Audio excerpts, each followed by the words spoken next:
Welcome to the most valuable fucking show you're going to listen to all week. The market doesn't give a shit about your feelings. I had to unlearn being an asshole because that's how I was trained. You have to create a space for others to be vulnerable, and that starts by you being vulnerable yourself. This is Unfuck My Business. Welcome to the Unfuck My Business show. I am your host today, Chris Delaney, joined by my co-host today, Robin Sales. How are you, ma'am? I'm super awesome. Perfect. Today, we have an interesting and exciting interview for you. We get to interview the grumpy old bastard of tech himself. He operates as our chief strategy officer here at Unfuck My Business, and he's also the guy that you pay to tell you why you're wrong sometimes. But anyways, let me give you this alphabet soup of a background because Jinx has a very technical background and expertise. But Chris Jenkins has more than 12 years of experience working in healthcare technology, including with rural healthcare providers in Florida's CHCA. I said rural right. Score one. He was an EDI analyst for WebMD, Ivans, and CareMedic, and was part of the transition team assisting providers onboarding the new EMR requirements in 2003. In addition, he's an expert on HIPAA compliance, integrations and automation, CMS requirements, and several PMSs. Somebody knows what that means, including medical manager, Interg, centricity, and logician. I say all that to say this guy has a giant brain and a very big mouth, but also a very deep heart. And I'm very excited to bring Jinx to the table. What's going on, my friends? Oh, what's happening, people? I think all those are accurate. Are they? Well, I hope so. At least the giant mouth part. Ooh. Oh, okay, good. I thought you were talking about me reading your bio. I was like, I hope so. Somebody gave it to me from your website. So I know you as Chris. Obviously, the listeners and everybody in the community knows you as Jinx. And so I feel like that's a good place to start because I feel like there's really the two individuals, one known as Chris Jenkins, and then there's Jinx. And so I think I read Chris Jenkins' profile in his bio. You know, kind of tell me about Jinx. Tell me about your path, who you are as a person. Maybe we can go from there. Well, it's kind of funny. Chris Jenkins, a little bit of trivia. Chris Jenkins is the 23rd most common first and last name combination for males in the U.S. So as such, it's remarkably difficult to brand it personally by my name in any meaningful way. But also it means that I get a little more latitude in that I'm going to be hard to show up. You know, if somebody writes a blog post about why I'm an asshole, good luck trying to get it to rank for Chris Jenkins. Jinx is a nickname that I've had since I think I was a kid, and lots of variations on that. You know, some of my friends would call me things like Jinxie Cat or, some kind of variation. And that always felt more like my personal side of things, which was separate from my more formal business side of things.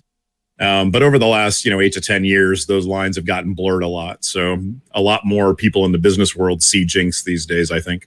And I feel like the Jinx part of you, and this is interesting because a lot of people would hear your bio and kind of the stuff that you do. I know that you operate mostly as CTO, CDO kind of role for many companies. And so being an entrepreneur and also the background that you've had, one of the things that you and I have connected on is a level of life experience that's forced us to be very resourceful and creative in our life. We both believe in relationships, but real, true, authentic relationships where you can both see the good and the bad. But how do you really play the role of being this technologist, really technical, and also being this wildly creative individual? How did you integrate those two things together? Well, it's funny because, I grew up for the vast majority of my childhood under the national poverty line. A lot of people talk about, they struggled growing up financially. We had periods of time where there was no lights, no water, lived literally on the generosity of others. I still don't know how my parents held it together. And poverty forces creativity. It forces innovation. You're not going to get that new Hasbro toy or whatever. You're using sticks and strings to tie that up and create something for yourself for your own entertainment. Yep. And in a time when a lot of my peers were getting to experience like home computers for the first time, when that really was starting to become a common thing. That just wasn't there for us. We were way behind that curve. And so I really wasn't exposed to technology at all until like way later in my late teens, early adulthood, And it was interesting. And like I found I really had a knack for it because I've got an analytical brain that understands structures and systems and how they all work together. But having that background where I was always forced to be creative just programmed my mind to operate it in that specific way. You know, I remember somebody talking about people who sort of intuitively find the AD connection, right? You know, if a problem is A and the steps to solve it are B, C, and D, some people just jump from A to D. And I've always been that way. Like I cut out the intermediary steps. I see what the solution is and I go right for it. And on one hand, you know, in the first 10 to 12 years of my technology career, my corporate technology career, that caused a lot of conflict because I'm this very unpolished person. They constantly had to tell me what I was allowed to say and what I wasn't allowed to say in professional correspondence. They were scared to bring me into meetings because they never knew what I was going to come out with. But I was also a top performer consistently. I produced, you know? And so I kind of found that if you are willing to meet them halfway, you know, okay, there's certain words we're not going to allow you to say in a meeting, Chris. Fuck is not allowed. What about shit? Is shit okay? You know, if you meet them halfway, then you actually will get a lot of latitude, assuming that you are such an asset to the organization that it's painful for them to not have you. And that's kind of, I think, where those things blended. The creativity allowed me to produce or perform better than a lot of my peers. And that bought me some grace for the unpolished street side of myself, so to speak. I do think I'm noticing that there is something that informs folks who had to spend some time drinking powdered milk and eating government cheese. Ooh, I know what both of those taste like. Yeah, I do too. I stopped drinking milk and cereal when it was powdered milk because it was so gross. It's gross. And so I think once you've been there, you fight like hell to not ever be back there again. And so it informs a sense of drive, I think. It's not the only thing that can conform that sense of drive, but given that we have some similarities in our backgrounds, the three of us, you know, in being in those points where you're like, I'm going to do everything that I can to not ever be here again. And when I worked at a newspaper, I got yelled at by my editor because he said the word fuck ton in a meeting with the corporate execs at the big fancy paper that owned our little dinky alternative paper. And he's like, God damn it, Robin, I said fuck ton in the meeting and it's all your fault. I'm like, what are you going to do? I think a lot of people who've known me for, you know, some amount of time might even be surprised to know that my core monthly expenses have not changed in the last 12 years, despite the fact that my earnings have changed significantly. And it's just because I have that mindset in the back of my head, got to make sure that I'm keeping it lean, got to make sure that I can survive a downturn, you know? Yeah, I don't think you unlearn that. I think you reapply it. You know, that's been the experience for me. It sounds like it's been the experience for the two of you as well. You reapply that skill set in different ways. So I want to dive more into your creative background because I find that some of the creatives that I've worked with who are in a more analytical or a more technical space visualize process differently than we might expect them to. For instance, I have one client who's a programmer in the Northwest for companies like Microsoft and Oracle. He's writing big code for big projects.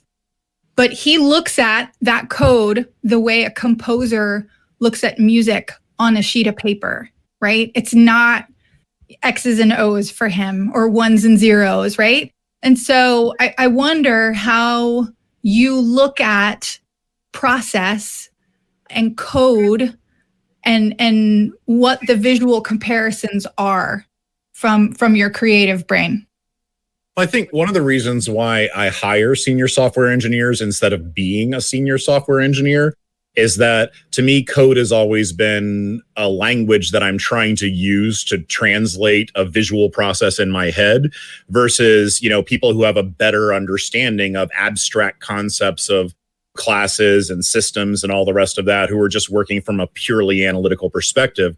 I write in PHP, which, you know, a lot of people put down because primarily PHP is a language that's run in order. I'm going to try and keep this to layman terms here. instead of it just all sort of operating in a stateless fashion.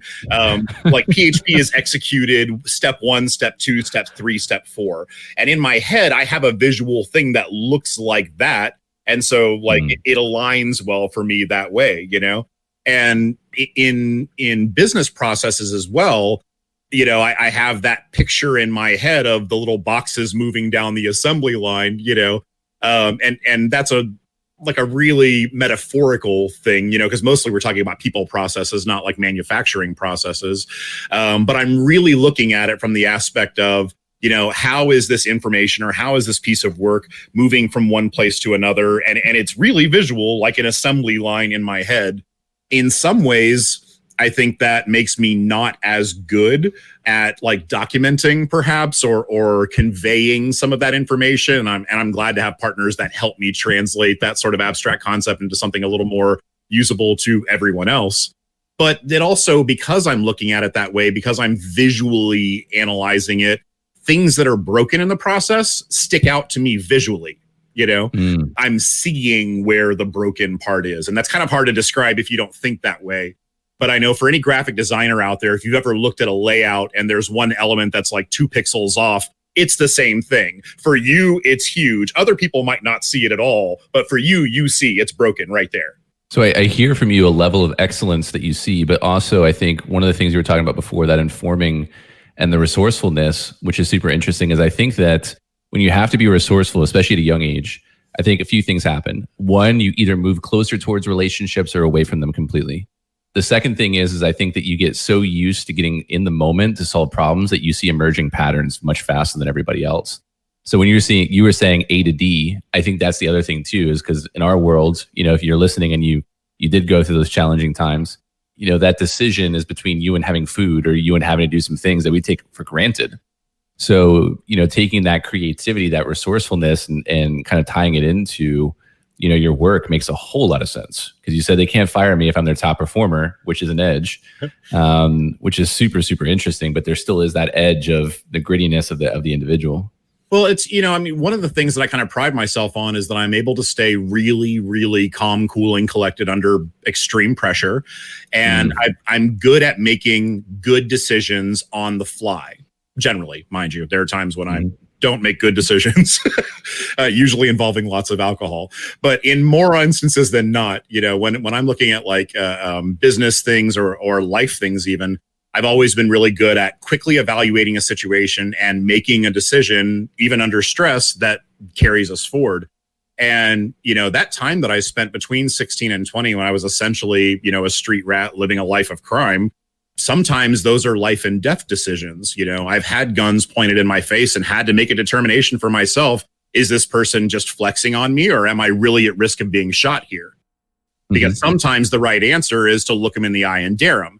And you've got to know beyond a certainty, you know, beyond the shadow of a doubt, when it's really, truly a life or death decision. And so most other decisions that I'm faced seem way less stressful than some of the things that I've had in my past, where other people are potentially melting down in that moment. Yeah, a website URL issue doesn't seem so critical after you've had a gun in your face. I can imagine, like, oh, it's okay, we can handle it. I mean, it's, you know, I don't recommend a life of crime for anyone, but as a starting point for my career, it certainly gave me some skills that helped along the way. Some people might argue that the corporate world may provide a life of crime. That's white collar. I didn't qualify for that. So one of the things that drew me to you, Chris, was when I met you at Entrepreneurial Social Club, as we've talked about plenty of times, you struck me as somebody who had a level of experience in both what you did, but also in life, because you talked about it, but it wasn't just from a place of, well, let me put it this way. I watched people get butthurt and really upset when you provided actionable advice to them.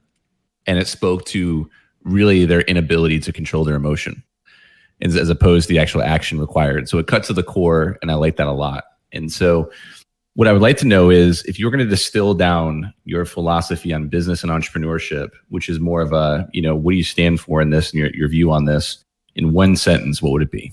The market doesn't give a shit about your feelings. Amen to that.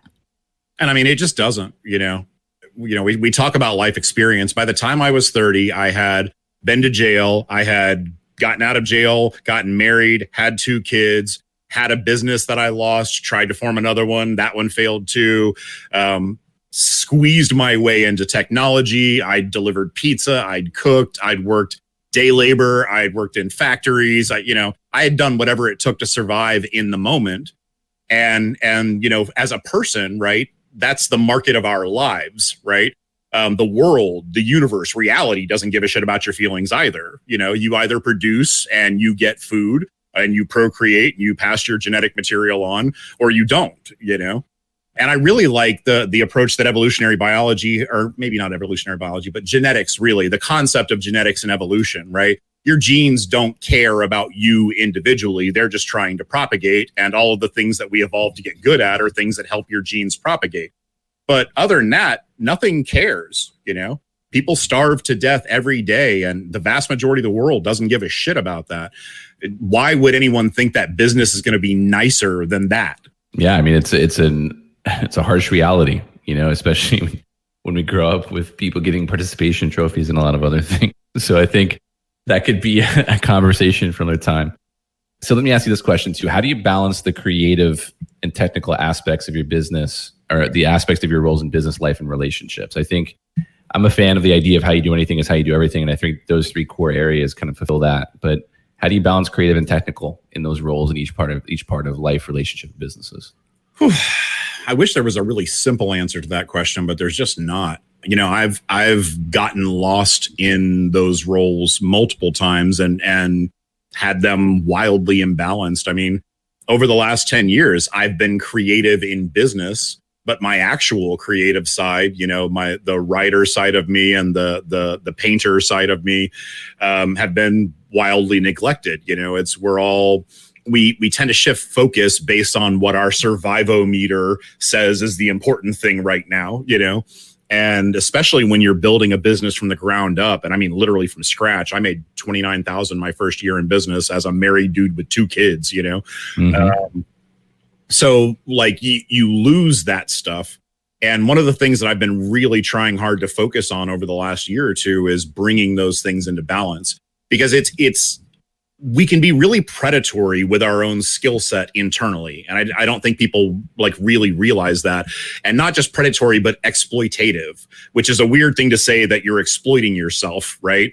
But my business mind has been exploiting my creative mind for decades now, right? Without really giving me the creative outlet, right? It's just going, you've got a creative brain here. Let's go ahead and use this. What's the way that you can do that, And then the creative side has never done a good job of exploiting the business side, and actually monetizing any of the more artistic creative stuff that I do, So really, if you look at those aspects of self and think of them as a relationship, my relationships have rarely been healthy. So I think, starting to consciously make time for both has been a way that I've been moving towards balancing that and creating a healthier relationship in my own head between those aspects of myself.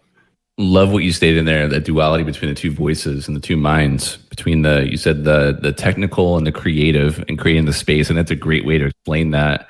And so there's a bunch of thoughts I have here too. I mean, you sit on boards of businesses, you advise emerging tech startups, and you also operate as a chief digital officer of a very fast growing agency, right? That's dealing with some pretty private stuff. So the question I have for you is, how do you create the space to be wildly outspoken and still progress in business? You'd mentioned people thought of you as a wild card. How did that continue to grow for you?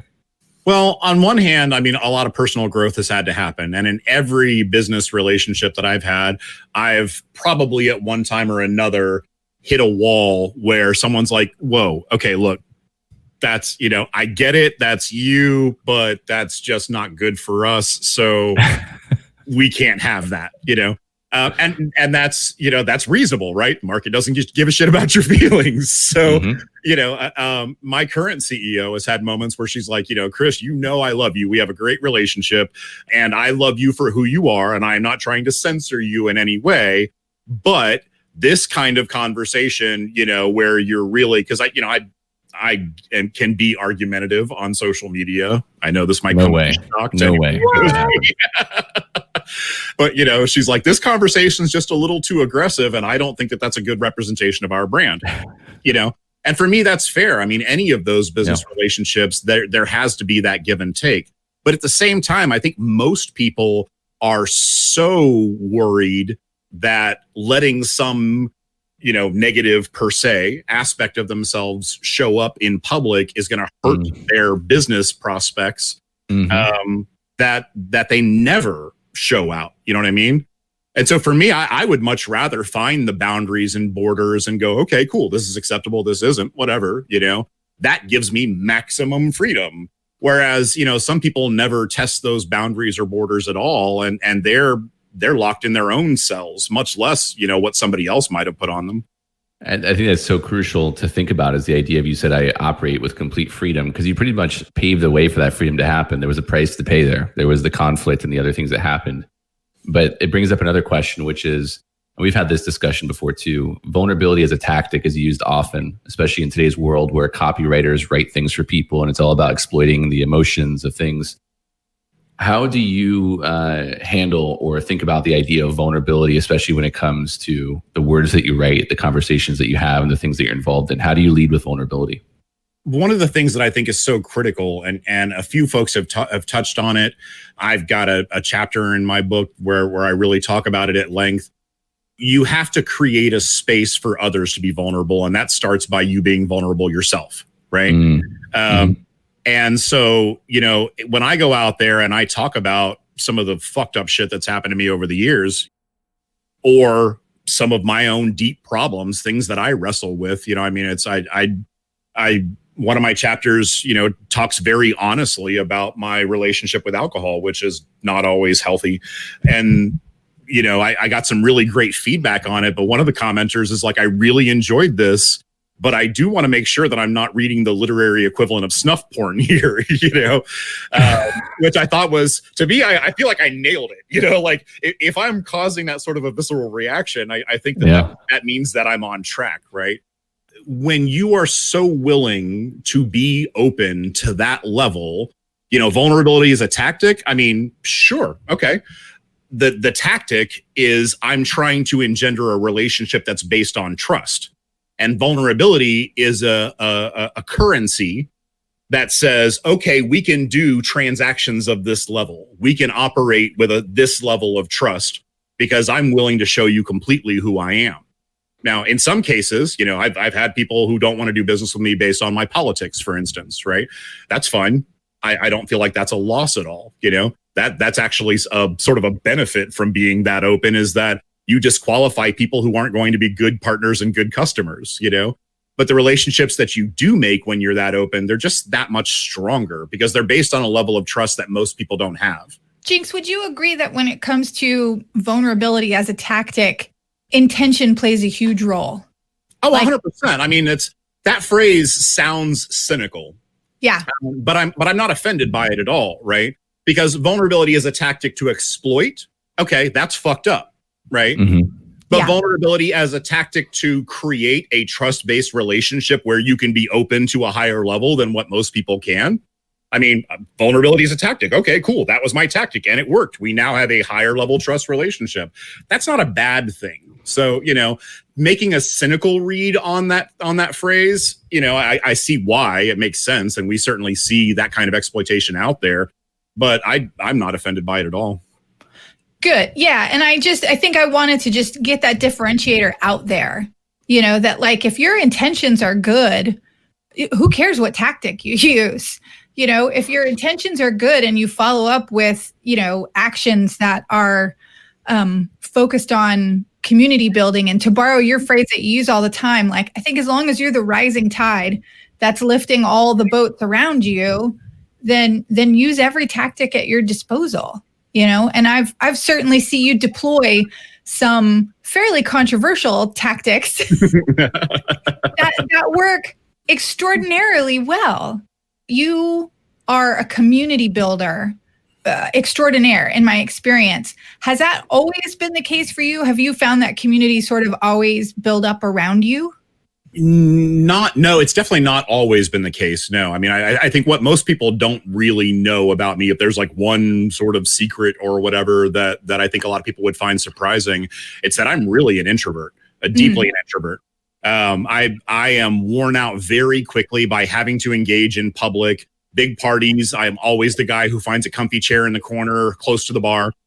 And I only like over the last, decade or so, a lot of people have seen me out in public and seen me in events and all the rest of that. But realistically, I have my networking group downtown on Thursdays, an occasional event on a Saturday, maybe. And I had a private event at my house every other Friday night for some of my close friends. And that's about it, And during COVID, this whole time here, since most of those things have gone away, I've been basically by myself, in my house for that entire time. And honestly, I'm very comfortable with that. I think the big thing that changed for me was getting on the internet in the late 90s and discovering communities, and then finding some value in communities that were text-based only, where my writing was the only way that they knew me. And my writing is one of the best ways that I communicate. I'm an okay talker, orator, whatever you like for that. But my writing is really where I've always been most eloquent, and that resonates with people. And so in digital communities, which are often heavily text-based as well, that's a real strength. So I didn't discover that until, probably, I don't know, at least my late 20s, that I really had a gift for this. And I built up multiple like online communities in the following 10 years. And, I guess that's it. I don't want to meander too much here, but it certainly didn't happen overnight. It was just something that I kind of surprisingly discovered about myself. Well, and I think you've touched on that there's different ways to be in a community. There's different ways to interact in a community. I think people who are good community builders, communities will naturally gravitate to them. And so I think about last Christmas Eve when you're at my house, I typically don't think I'm going to get to do it this year, but typically we throw a huge party on Christmas Eve, and I literally invite everyone that I know. Like if I met you this year, you're invited. And so Jinx showed up last year, and it's when I close my eyes and envision you on my back deck by the fire, you're like a rogue knight holding court. Like eventually everyone makes their way over to you to hear you spin a tale, And so it doesn't mean that you're commanding the center of attention, but everyone's going to make their way to you. And so when I think of you sort of building communities around you, that's what I think of. It's like everyone's going to experience you eventually, because you're sort of, you've created this space where you're sort of impossible to ignore. Good, bad, or indifferent. That's been very good for me from a business perspective. I mean, building up a profile, building up a personality. And I remember when I first saw Kevin Harrington do a keynote speech somewhere, I think actually at Nova 535 down in St. Pete. When he left, I like chased after him for a minute, and I was like, "Hey, Kevin!" And he turned around, and I could see how tired he was, and I was like, "I just wanted to say thanks for coming out. It was really inspirational." Blah blah blah. And he's like, "Hey, thanks, cool." He turns around, he walks away. A few years later, I was doing a keynote in a big event, and I was leaving that event, and I was exhausted, and somebody came running up to me in the parking lot, and play that same scenario out, and I like had that moment of deja vu where I was like, "Oh God, this is what he felt like." And I was that person over there, The transition to being a public personality really was shocking to me, to be perfectly honest. I mean, I never expected any of that. Now I worked for it. I saw that it was giving my business benefit. I was absolutely like moving in that direction as a tactic, but I was always wildly surprised that it worked because, I was the short, fat kid. I've got deep rooted insecurities. Being out in public, being a public face, it is still something that I'm getting used to. But once I realized like how good it was and how critical it was that I be in this place where I was positioned well to build relationships in order to advance my business goals, that became a targeted focus for me. And I think that brings up another interesting point too. I mean, you've had this discussion around the two voices, the two minds that you've been talking about. The idea of, you said earlier about the book that you were writing and somebody telling you that it was like the illiterate version of snuff porn. And it was this whole idea of you're writing for you, I would assume, right? There's no real commercialization that you're trying to create. From my understanding, you're just trying to write. So it becomes interesting. There's really two questions willing to be asked right there. One is the dealing with imposter syndrome. Have you felt that before? And the second thing is, when you're dealing with that, how do you navigate the waters of being radically open with people and being able to work through a response like they gave you about that part where you're deeply vulnerable and still just create for you and really, stay on track with that? Stop right there and just back up about 30 seconds and re-ask that question. You got garbled and I didn't hear it. Okay. So the first question was dealing with the idea of the imposter syndrome that comes up. We'll start there, actually. So I have two questions for you. One is going to be the imposter syndrome, because you've held these crazy, good positions, you've built businesses, and it sounds like you obviously have a huge life story. Imposter syndrome, how does it show up for you? How do you deal with it? Well, in referencing the book, right, I think what a lot of people don't understand is that most of the stuff that I'm writing in the book are just sort of revisions of essays that I've been writing for years, but that I never share anywhere. I have a little folder in Drive called Writing Shit. And, I'll be inspired in something, I'll just go hammer something. And it's deeply personal. It's like letters to yourself that you never intend to send anywhere, And so now bringing that to the surface, and I'm finally getting some feedback on it, and people are really having this strong visceral reaction to it. That's powerful to me because, I've written all kinds of things. I know I'm a good writer per se, but I've never actually completed the exercise of writing a book, even though I've started it like 50 times. And a lot of that has to do with the fact that when it really comes down to digging out this stuff inside myself and putting it out there on display, I'm scared to death that people are going to be like, are you fucking kidding me? This is what you have to say, And that's a very difficult thing. In development, especially with developers who learn code on their own without like getting a comp sci degree or working in corporate environments or things like that, we never know how good of a programmer we are ever, And so like they have pair programming and peer review and things along that line that you do now as part of like corporate development groups or even some startups or whatever, which help you get past that. But the scariest moment of your life is when you go write something and open source it and put it out to the community and get feedback on what you've done, because that sort of sets a baseline for how good of a developer you are. And at least 50 people or so are going to be like, you're the shittiest developer alive. You should not even be writing a code. Your code will kill people, So that's and I deal with so many junior developers who are, up and comers in startups and things along that line. And I see it over and over and over again. And it's hilarious to me because I'm looking at their code as sort of the seasoned guy now. And I'm like, yep, that's really well structured. Nicely done. It's elegant. It's this or that, And for some of these folks, it's the first time they're getting outside validation of their work. It's a hard thing to deal with. And in the entrepreneurial space at large, I think most people who are trying to start a business or trying a startup or something along that line, if it's their first one, imposter syndrome is like your daily terror. You have to put this out there. You have to communicate a value offering. And oh my God, people, what if they don't like my value offering? I have to actually sell this. I have to actually ask for money. What do I do if I ask for money and they laugh at me and tell me I'm full of shit? That's like a constant terror, I think, for most first-time business owners. But with experience and with peer review and being open to the market's feedback, knowing that the market doesn't give a shit about your feelings, you start to get a sense for how to view your work objectively and then compare it to other people in some meaningful way. It becomes less of a fear. I'm going to ask you a question that came up for me, and it was actually more of a relationship-driven question recently. And I think it's a really good segue into what you just said about feedback, which I think is important. But what's the one thing you secretly wish someone would say to you that would be deeply meaningful to you?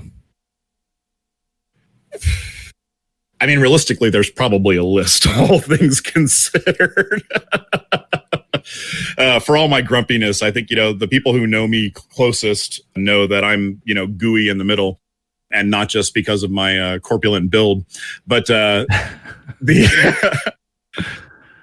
being validated is such a common universal human need. And I absolutely am as prone to seeking validation on all fronts as everyone else is. Perhaps not so much for my attractiveness or physical appearance anymore. At this age, I'm far less concerned about that than I was in my 20s.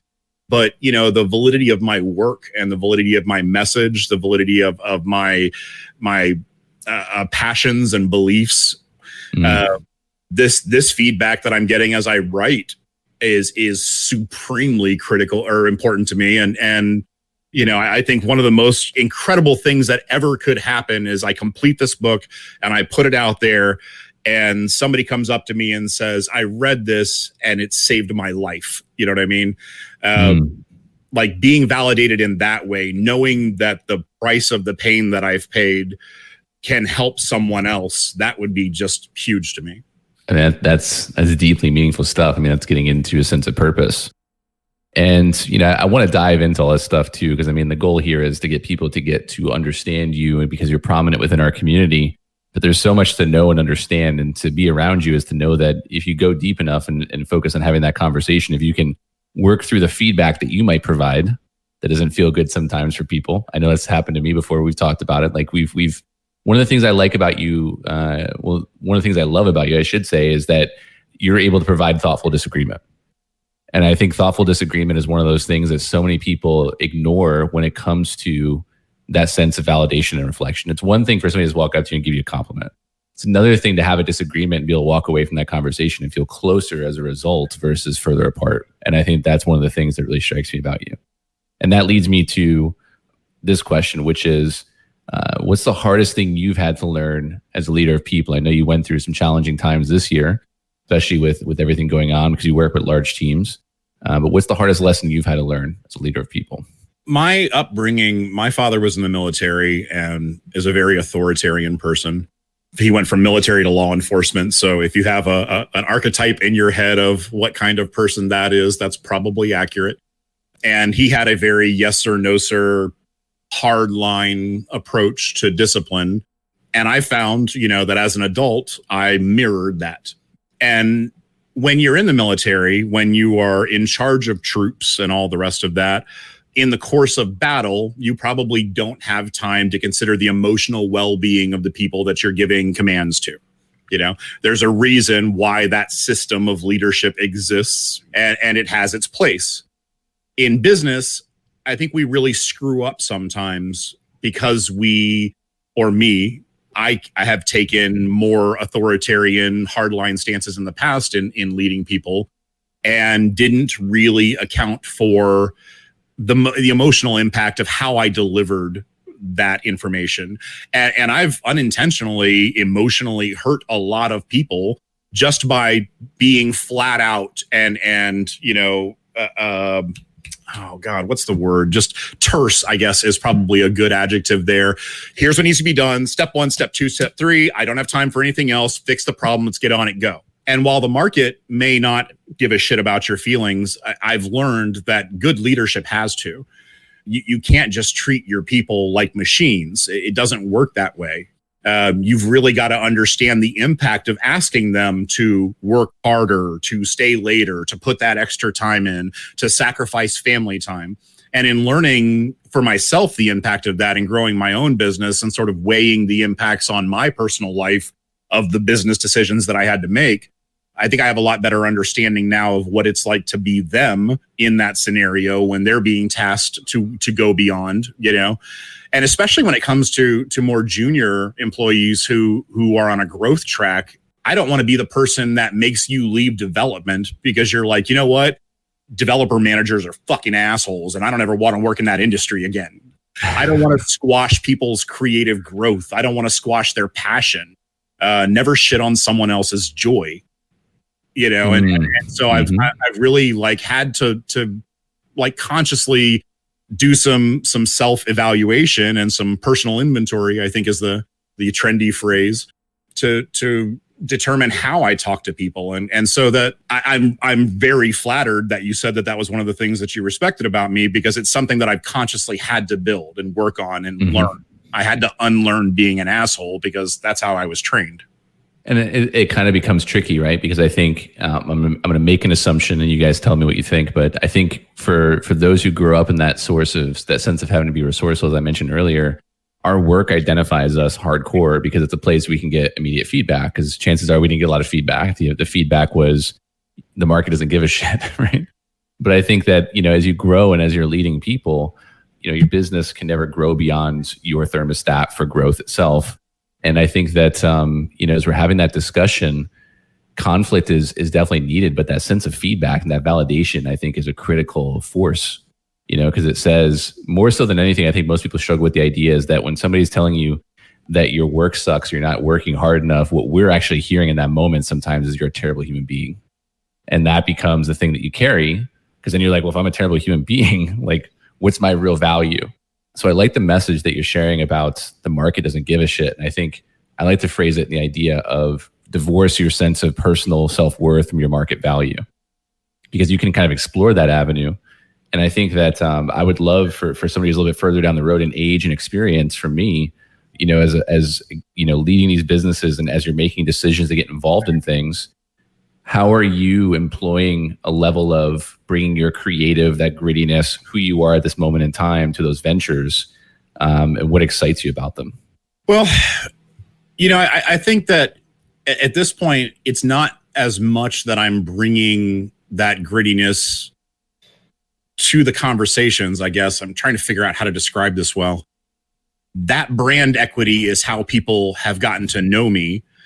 And that brand equity, I think, also helps make it more valuable for them when they discover that I can be a trusted advisor, that they can share those soft parts of themselves with me, that I'm not going to shit on it, that I'm not going to chew it up. I think, when you approach someone who's gruff and grouchy by nature, especially if you've gotten stinged before. I mean, some of my business partners have called me early before I've had all my coffee, and we've had some shitty conversations because I can be a grouchy son of an asshole, But because that's the framework, I think it makes it feel that much more valuable when I'm willing to take some time and really listen and treat them with mutual respect, especially if they think of me as someone sort of above them in the business community. You know what I mean? And I talk about this when I had this concept that one hand up and one hand down. I'm always trying to reach that next level. I'm always trying to hit that person that I think is the leader at the next level up, to make that connection, to learn from them, things along that line. But along the way, I'm also reaching down to the people who perceive themselves to be below me in the space and trying to lift them up here as well. And I think that contrast is what makes it so great. They may see me in a networking meeting and be like, man, that guy's kind of a dick. I mean, it wasn't like he was really an asshole, but he was just so abruptly straightforward. And then we go one-on-one, and they're like, wow, that guy really took the time and listened to what I had to say and cared about my thoughts and feelings on the topic. And he gave me some pointers, and he disagreed with some things, but it was clear that, he was disagreeing with a concept, not devaluing me as a human. My greatest skill has nothing to do with technology or creativity or writing or anything else. It's purely relationship building. That's the number one thing that's drove my business growth over the last 2 decades. It's a constant theme in every conversation that we're having, especially people involved in our community, is this idea of relationship building. And so I want to, before we go into the lightning round, maybe discuss this topic a little bit, which is the idea of relationships. Because from the outside, again, there's this contrast that's super interesting, is very outspoken, wildly opinionated, have, the idea of, I'm going to tell you exactly how it is in that moment. And there's also this really soft in the center kind of individual, which is super interesting. How do you find that you build relationships best? And what was the switch that flipped for you, and how early on was it? Because I think I'm envisioning this tension between being, somebody with a chip on your shoulder, kind of doing your thing, and then all of a sudden, at some point in time, you realize that relationships were the key for growth. Funnily enough, the Entrepreneur Social Club, Nova 535, shout out Michael Novillo, downtown St. Pete, was a big part of that. I was so against going to a networking group. I mean, I'm like, oh God, is there anything I want to do less than hang around with a bunch of other business people trying to hand me their cards, which I don't give a shit about, and pitch me on products or services that I can't use. And so I didn't take it seriously at all when I first started. I was just like, okay, well, we have to go there because we have business partners who run this, but I'm mostly going to hang out at the bar and, just get hammered. And I showed up, hey, but, over the course of months to years of attending there, all of a sudden that became a primary source of income for me because people knew me. The relationships that I built in that club were making people say my name to other people every time someone asked a question about something that I could fulfill. And then as I started to reach the peak in that first business that I was building, I realized that I was in a place now where if I needed some third-party resource or asset, I had somebody I could talk to. I had somebody I could call on. In fact, probably somebody that I know, and that's so meaningful, when you're making referrals, when you're making business connections, when you're building ad hoc teams for multi-business projects.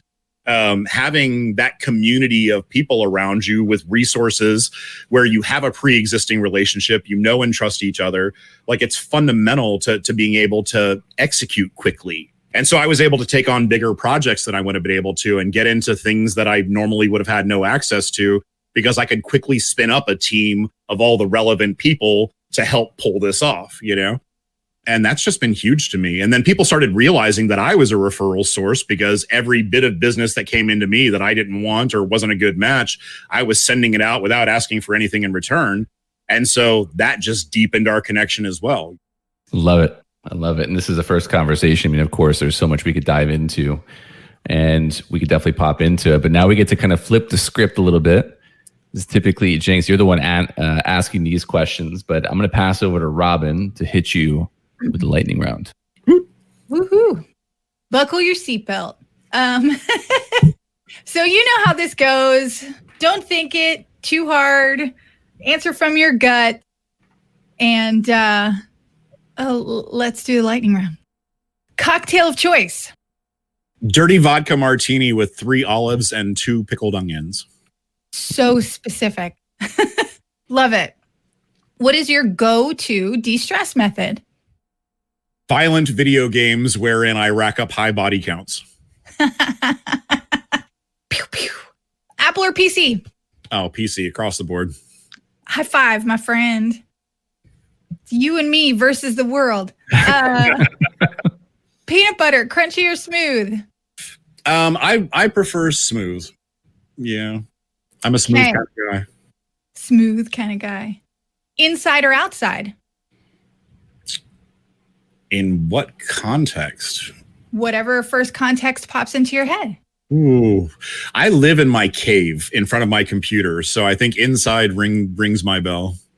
Beatles or Stones? Ooh, God, I hate that dichotomy. I really do. I like both of them for entirely different reasons. I think Beatles the better pop band and the Stones are the better proto-punk band. Nice. Surrealism or Dadaism? Ooh, God. Oh. Now, see, my art style is surreal, but my philosophy is Dada. So you're giving me some real hard ones here. I don't come soft. Lean for surrealism just because that's probably what I work with more. But I have some love for Dada. And finally, to wrap this all up, give us your favorite insult. Oh, God, you're probably a Trump supporter, aren't you?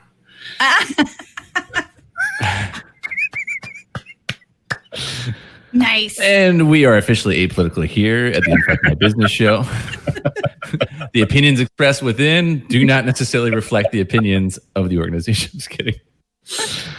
Awesome. So listen, everybody, you got a chance to get some insight into Christopher Jinx Jenkins, our Chief Strategy Officer over here at Unfuck My Business. It's been a pleasure to spend some time with you, getting to know you a little bit. There's so many rabbit holes we can go down. We spent so many hours discussing these things, but just to recap for you listening right now, it's important, obviously, that as you've heard from many leaders within our community and continue to hear in the content within, relationships are the key. And you heard from an individual who was talking about not just relationships externally to others that furthered his business, his career, his sense of quality of life, but also the relationship within, which I think is very often completely neglected. The idea behind the two minds of creativity and technical expertise and learning how to bring those two things together for a common goal. Pain within here is a radically vulnerable perspective and obviously a very intentional individual. And so it's important for you to recognize that he has a guiding philosophy of the market, doesn't give a shit about your experiences, but he's also very focused on understanding what drives individuals. So it's important to be hard on the market, but understand people from a very soft level. So that's incredible.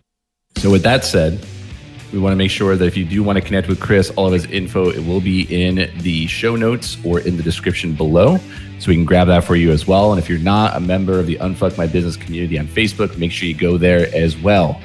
We want to talk to you again soon with another member or some other valuable information. So with that being said, we'll see you next Tuesday. What the fuck are you waiting for? Take what you learned in this episode and do something with it. You'll find all the links and resources we talked about in our show notes for this episode. Go to unfuckmybusiness.com to subscribe to the show.